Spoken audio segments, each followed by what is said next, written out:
Thanks for supporting my channel. Kindly like and subscribe to receive notifications of my new videos. So let's dive in. Imagine being ripped from everything you know, your life reduced to a crime, real or imagined. Imagine enduring 8 months of unspeakable hardship on a cramped, disease-ridden ship, sailing towards a land you can't even fathom. This wasn't a voyage of discovery for the privileged, it was a brutal exile for over 1,000 souls, the convicts of the First Fleet, the unwilling founders of a new nation.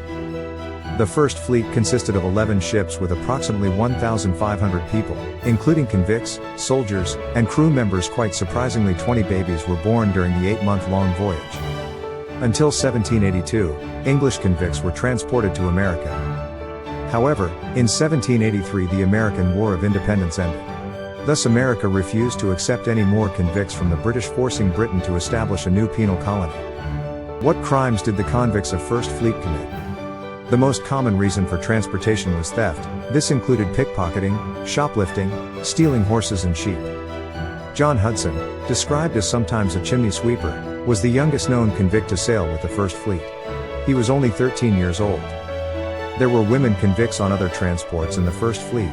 On 13th of May 1787, 11 vessels departed from Portsmouth, England, with over 750 prisoners and crew members, commanded by Arthur Phillips. The first European record of setting foot in Australia was not Captain James Cook but Dutch navigator Willem Janszoon in 1606. His was the first of 29 Dutch voyages to Australia in the 17th century. The fleet encountered a turbulent ocean, enduring weeks without any land in view, along with the ongoing risk of illness.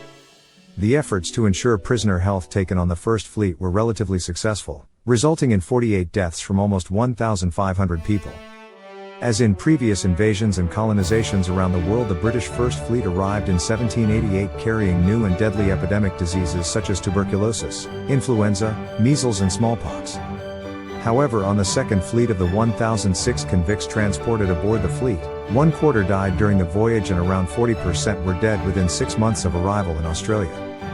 As the weeks passed into months, they crossed the equator and entered warmer waters.